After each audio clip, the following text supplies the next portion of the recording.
What's up, Spikes? Welcome back to another episode of the Goliath Gauntlet. If you're unfamiliar with what the Goliath Gauntlet is, it's a series here on Spike Feeder's Fab where we pit a specific deck against a gauntlet of 5 different decks. Our hope for that is to give people at least an idea of how a specific deck functions within different types of games, whether or not it is good against aggro decks or control decks, that sort of thing. It's a pretty small sample size, but I think at least it gives you a small idea. Also, it's just fun for us to do. So that's what matters. That's what matters. We're just here to have fun. Yeah. So because Jan is playing the deck, by the way, I am Bill. This is Jan. I am joined. Jan. This is Bill. By my esteemed colleague. So because he is playing the deck that we are subjecting through the gauntlet, I will have you explain first what your deck is. Hi, everybody. I'm Jan. This is Bill. No. Today I am playing Briar. Strictly Briar. No splashing of lightning, no seasoning, regular bland old Briar. Not bland. The whole idea behind Briar versus Lightning Briar, Cheerios Briar, or Hybrid Briar is you are playing one big attack a turn. So you want to go tall, not wide. Mm-hmm. Today, because I'm playing against Oldhim, we haven't changed up our equipment too much. I am playing a more budget-friendly version. Mm-hmm. So I'm playing a Hope Merchant's Hood that kind of gives you a little more card selection. So if you sort of run into a situation where you have no attacks, you can pitch some and try to draw it into them. Fiendel's Spring Tunic is a great all-around. I know I said budget and then point to Fiendel, but I'm not playing Arcanite Skull Caps and things like that. Yeah. It gives you a little bit of block. It gives you resources if the game goes longer, and contrary to more aggro decks, you kind of want the games to go a little longer, just because on average your attacks hit harder than other ones. Yes. Mark of Lightning can help push a little bit additional damage through, either to take off that last point if they don't block enough, or to help generate embodiment of earth tokens. Mm-hmm. And then these Sutcliffe's Suede Hides, I'm going to call them shoes because it's just funner to say. Just do it. Is a slightly more reliable way to give any of the attack actions you have go again versus say something like Snapdragon Scalers that has a higher or a restriction on the card itself.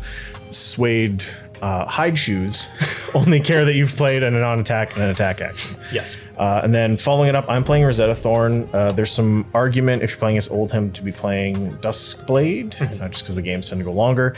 The problem with that is in this version of Briar, you're not usually attacking more than once, which means you're not stacking counters. So this is kind of, if you have the extra resources, you can go again and try to get an extra 4 in. Yeah. Otherwise, I mean, all around, I think Rosetta Thorn's probably one of the best swords for Rune Blades. Yeah, I definitely think that it is overtuned. I have gone on record saying that it is overtuned. Multiple times. In this series, too. In this series, I have said that. And also, I do play a chain deck. Yes. And I'm pretty sure out of all of the games that I've played, I've missed attacking with Rosetta Thorn once. Which is pretty good. One single turn. So, I think that Rosetta Thorn is a great pick either way. And then my plan, I'm going to be playing Oldhim, but it's the young version. It is Young Him. So he is the Elemental Guardian hero. He has the essence of Earth and Ice, and this deck actually sort of holds true to that. It's not necessarily skewed one way or the other. I do run Earth and Ice cards in this list. I will admit I did just lift this list off of a YouTube video that I saw that was like most consistent Blitz Oldhim list, and then I didn't watch the video. I just opened up the list and I was like, haha. Smooth. Yes. So the reasoning behind this deck is, from what I understand, just to be relatively aggressive. It has enough to keep you afloat, and then it just has like effective ways to block, and then also a lot of blues to either pitch to an Othos or to attack with your big stuff. Mm-hmm. And while I say that, I am playing an Othos, which is the two-handed hammer, over the Winter's Wail and Rampart, which is the other loadout for this. That would probably be better against a deck that does go wider, because then if they're breaking the combat chain or whatever, you can block multiple times with the shield. Yeah. ends up being really good. But I think in this matchup, I just want to bonk you with the hammer instead of worrying about that too much. So I am playing an Othos. I'm also playing Crown of Seeds on my head. I think that Crown of Seeds is maybe just the best Oldhim helmet that exists. It's just really, really versatile, and with the game plan of wanting to be even a little bit more controlly in an aggro version, as long as you're arsenaling a card every turn, it gains a life and filters a card into something else. I am also playing a Spring Tunic, just a generic good piece of chest equipment. If this was against like Kano or something, I would probably play Heart of Ice, but other than that, Spring Tunic is really good. I don't have a Tectonic Plating, otherwise I probably would play it against this one, but Spring Tunic's still good. I have Goliath Gauntlet. That's the name of the movie. Just to push through on hit and crush effects and stuff, just to deal 2 more damage. And then because of incidental arcane damage in this matchup, I think against any Rune Blade, you should probably have at least 1 piece of Null Rune equipment. I have Null Rune Boots. But anyway, with all of that being said, that was, I think, the longest intro that we've done thus far, but we have to be detailed. So I did win the die roll, and I am going to be going first. So I'm going to start off by remembering my Spring Tunic counter. Perfect. Then I think this turn is just going to be pretty straightforward. I'm going to attack you with this Cranial Crush. I'm going to pitch blue So Tomorrow and a blue Glacial Footsteps to attack you for 8. And if it deals 4 or more damage to you, you cannot draw cards during your next action phase. Oh, I don't draw cards. Yeah, it was either that or attack you with Glacial Footsteps, and they're the same. So they just do 8 damage. That is true. Yeah, I'm just gonna block 2 with this Burgeoning. 2? Yeah, it'll take 6. Okay. Because it's like probably relevant. Okay. Well, I'm gonna arsenal this last card in my hand, and then clean up. Start my turn off. I will also Frindle's Spring Tunic. Almost got there. Almost got there. Don't even comment me at the comments. Then I'm going to play this Channel Mount Heroic, pitching a blue Weave Earth. So red Channel Mount Heroic. Give all my attack action cards +3. That's a big buff. And then everybody's favorite card, Explosive Growth. Red Explosive Growth, pitching this blue Bramble Spark with 2 resources left over floating. Okay. So it is coming in for 1 arcane damage, and then it's coming in for 6. 1 arcane and 6, he says. I didn't get to fuse it, so it doesn't get to do the fun stuff. But it's still 6 damage. It's still big.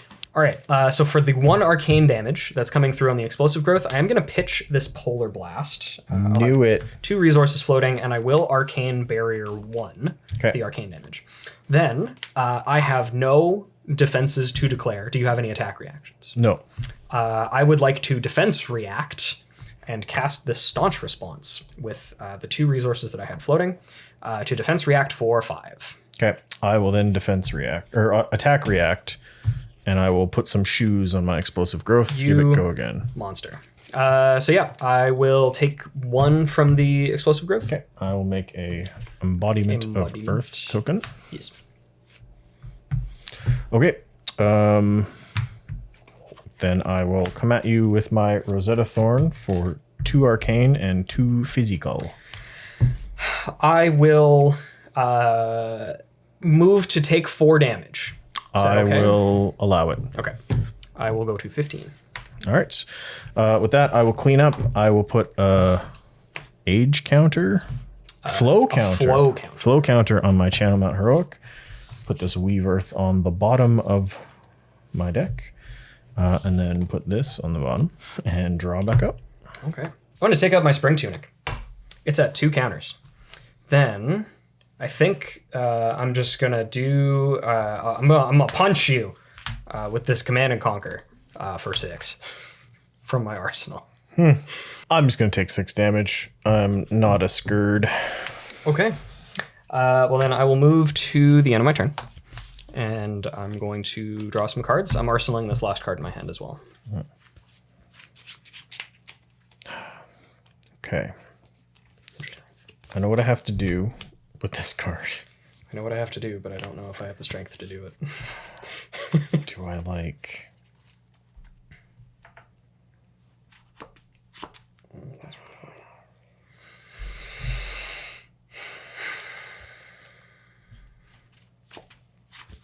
God.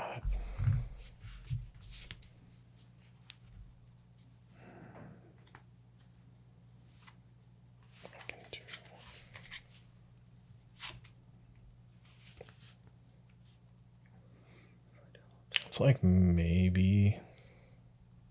Okay. Something we've never seen before. Cool. All right. I'm going to pick up this spring tuna. I'm going to use the same dice as you. Yeah, use the big I don't know what happened there. Use the big one. Use it. Also, but Yeah, those are gone. I'm going to start this turn by playing a Sonata Arcanix. Okay. However, something that's never happened before on any of our shows. I'm going to pay 2 into it for 4 cards.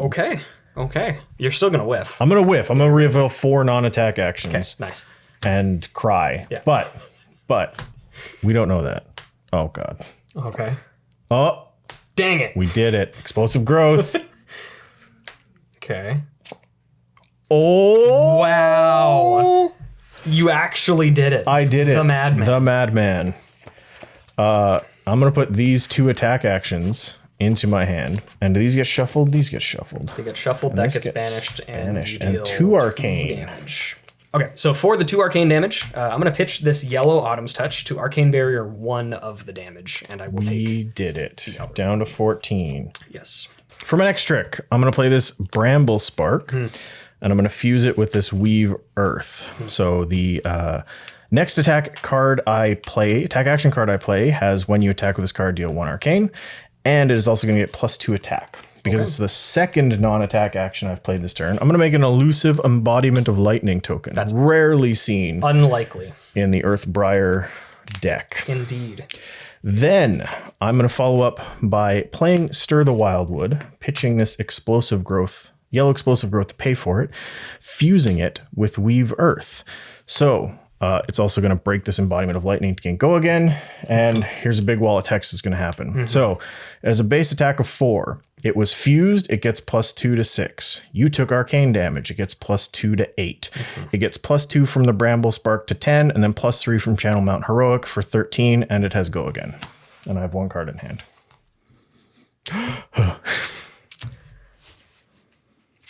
You're right, that was a lot of text. In response to the arcane damage, I'm going to activate my Crown of Seeds. I'm going to put this card on the bottom and draw this card. That's pretty good. Then move to defense because the Crown of Seeds will negate the 1 arcane damage.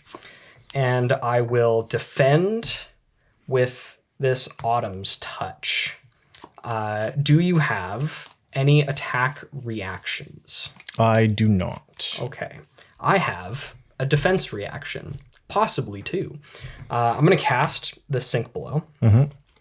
And I am not going to use its effect, so I'm just going to block for an additional 4, so it's a total of 7.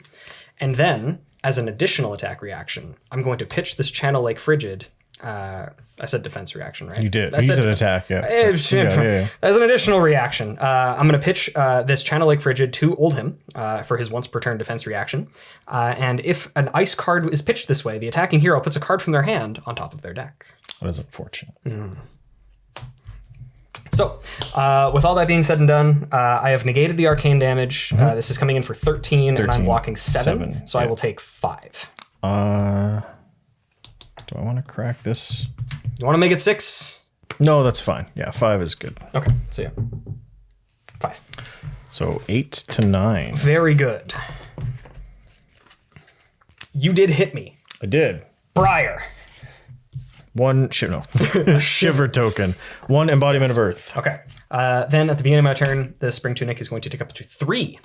It is not going to be relevant right now because I think I'm just going to try to bonk you with this hammer for 4. For 4? For 4.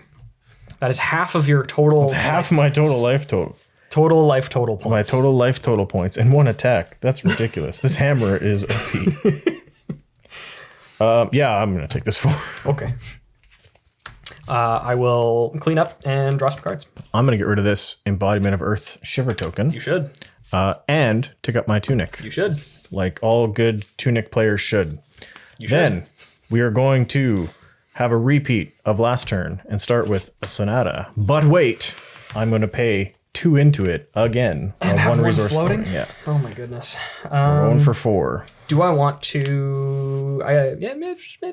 Smash? Yeah. Okay. Do it. We're going to smash. Attack. Okay. Attack. Okay. Non-attack. Dang it. Non-attack. Again. 2 arcane damage coming at you. That's bad for business. You served me well, force of nature that I pitched for the Sonata Arcanix. I will take 2 arcane damage and go to 7. I will put this red Stir the Wild Wood and red Explosive Growth into my hand. I will banish this Sonata and shuffle this blue Amulet of Vigor and this blue Sting of Sorcery. So we're going to follow that Sonata up with a Weave Earth. Oh, goodness. Which, for the second turn in a row, because I mentioned it in the intro, makes me an Embodiment of Lightning token. Must be nice. Then I will play a red Stir the Wildwood to go with the red Weave Earth, pitching this red Explosive Growth and spending my resource. And I will fuse it with another red Weave Earth. Okay. So prepare for more text, a la last turn. Base attack 5. You took arcane damage, goes to 7. It was fused, goes to 9. It was fused, goes to 13. Again, cracking the Embodiment of Lightning to give it go again. If you're following along at home, that's 2 13 Stir the Wildwoods in a row. I am going to declare blocks for 9. Do you have any attack reactions? I am going to... I don't even think this is an attack reaction. It's just a trigger. I'm just going to pop you for 1 with this mark line. I'll take 1 from that. And I'll make an Embodiment of Earth. Yes. I have a defense reaction. Okay. I'm going to also cast this Fate Foreseen. Right. I'm gonna opt 1. That's 13 exactly. It is 13 exactly. So I'm gonna keep that card on top of my... I don't know. What is it? I'll help you out. No. No. Okay, yeah, so I'm blocking for 13. All right, that's a lot. Okay, Yes. I'm going to follow that up with removing the counter from my Spring Tunic to Rosetta Thorn you for 4. Okay, I'm going to use the counter from Spring Tunic to Arcane Barrier 1 of the Arcane, and then also block with my Spring Tunic to block a total of 2 and take an additional 1. All right, we're all tied up. I'm going to arsenal the last card in my hand. You would. I'm going to start my turn by getting rid of this Embodiment of Earth token and converting it into a counter on my Spring Tunic. That's powerful. Then, that's how that works. That is how that works. I'm going to play this Pulse of Candlehold to put up to 2 target Earth/Lightning or Earth, Lightning, and or Elemental cards from my graveyard on top of my deck. Okay. I'm going to pick this Explosive Growth, and I'm going to pick this Burgeoning. So that is a red Explosive Growth and a blue Burgeoning. Okay. Then I'm going to follow that by playing this Tome of Harvests, pitching a Sting of Sorcery. I see what you did. As an additional cost to play Tome of Harvest, I have to put my Arsenal card on the bottom of my deck, but then I draw 3 cards, 2 of which are unknown to everyone but me. And the third one, which is also unknown to everyone but you. This being the second non-attack action card of my turn will make the fabled Embodiment of Lightning. Yes. Yes. Okay, we'll get this tome out of here because it's not relevant to anything I'm doing. I will then lead with a red Bramble Spark, and I will fuse it with my Burgeoning. I see. I will then play a yellow Bramble Spark, and I will fuse it with my Burgeoning. I will then play Explosive Growth, and I will pay for it with my blue Burgeoning, and I will have 2 resources floating. It will gain Go again. It will be a base attack of 3.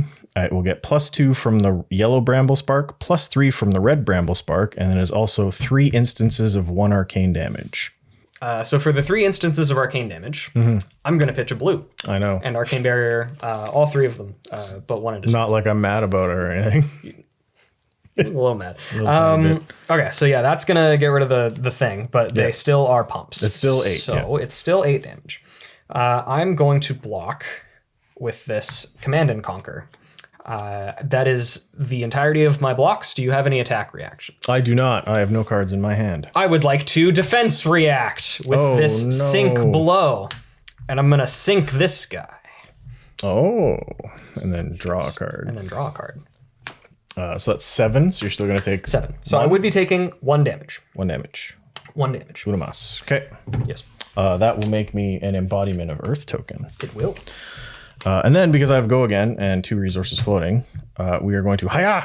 With the Rosetta Thorn for 2 arcane and 2 non-arcane. And I have 1 resource floating. It's going to sit here. I'm going to block with this card That's fair. in my hand. So you're going to take 2? And take 2 arcane damage. All right. Sadly, I don't get to make Embodiment of Earth tokens off of my sword. That's going to be the end of my turn. I will draw 4 cards. Me too. God. Well, to start my turn, I'm going to get rid of this Embodiment of Earth. Correct. And I'm going to take up my tunic. And then, because I'm not a huge fan of the cards in my hand right now, I'm actually going to break my hat. Spin the wheel. Spinning the wheel. Now the question is, how many do I spin? All of them. Whatever. Let's do all of them. Oh, you're not a coward. So we got punished badly.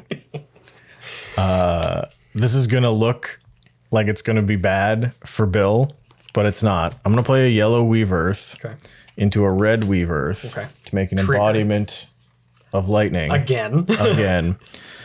And then I'm going to pitch this blue So Tomorrow to attack you for 2 with 2 resources floating. For 2, he says. Now, Bill does need to block or he dies. Now, Bill does need to block. Otherwise, he's going to die. And dying is not good. No. I have no defense. Do you have any attack reactions? No. I'm going to activate the defense reaction of Oldhim by pitching this Pulse of Eisenloft. So I'm going to, because it's an Earth card, prevent the next 2 damage that would be dealt to my hero this turn. As well, because it was an Ice card, you're going to put that card in your hand on top of your deck. So I will take no damage from this Rosetta Thorn. That's what I expected. And that is the end of my turn. Okay. And hopefully not the end of my career. I'm gonna swing at you with my large hammer. I'm gonna pitch this blizzard to pay for it. So it is coming in for 4. Okay, well it's only 4, and I don't trust you, so I'm gonna block for 2 and my tunic for 3, and hope and pray. Okay, so that's all you're blocking with. Yes. So it's a total of 3 3 because this is an embodiment of lightning and not Correct. earth. I have an attack reaction. Good. I'm going to cast Pummel. It costs 2. I'm pitching this blue Cranial Crush to play it. I have 1 resource floating, and I'm going to choose target club or hammer weapon attack gains +4 attack.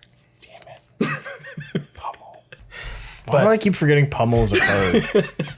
If I didn't have this attack reaction, I think it's correct to assume that I don't. Yeah. Because you haven't seen attack reactions up to this point. I've never seen Oldhim play attack. In any of the our meta games we've played against Oldhim, I've never seen a single person play Pummel. This is why you play Pummel, because people don't expect it.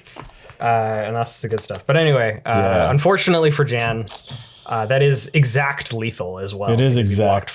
Blocked for 4. But no, I blocked for 3. It's 1 over. Right, you blocked for 3, yes. If I blocked with an additional thing. Total 5. You would have gone to 1. 1. But then we would be in this scenario still. Yeah, that's frustrating. Actually, the turn I lost was the turn I hooded. It was the Hope Merchant. It was the Hope Merchant's hood. I think you've lost all faith in the Hope Merchant's hood. Hope. Yeah, so the hand I hooded away was an Amulet of Earth, a Channel Mount Heroic, and 2 yellow explosive growths. And so I was like, well, I can pitch the Amulet to play the Mount Heroic. And then I can pitch 1 explosive growth to attack with the other one for 5 and an arcane. But then I don't get to attack Rosetta Thorn, and attacking you for 1 arcane doesn't do much, and attacking you for less than 6 doesn't really accomplish too much. So my original thought process was just keep 1 of the explosive growths and shuffle away the 3 cards I didn't need, because the cards I drew into were 2 Weave Earths, a Bramble Spark, and this So Tomorrow. That was where I lost that game. Yeah, it was just RNG. I did egg you on this one because I asked you if you were a coward, and you said yes, and then refused to be a coward anyway. Yeah. So I also feel like when people watch this, they'll also be egging me on to do it. It was unavoidable. Didn't work out. It was unavoidable. It didn't work out. You had to go for the gusto. Anyway, thank you for the game. thank you for watching, you all at home, and we will see you. Actually, hang on. Sorry. Don't forget to like, comment, and subscribe. Hit the bell. Turn on notifications. Open all of your windows. Yes. Open 1,000 tabs. That one, like, don't open. Overclock your PC. Mine for Bitcoin. don't do any of the things that we said after like, comment, subscribe, and turn on notifications. Anyway, thank you all for watching. See you next time. Hey, thanks for checking out the Spike Feeders on YouTube. Before you close the window, make sure you click subscribe for more great Flesh and Blood content.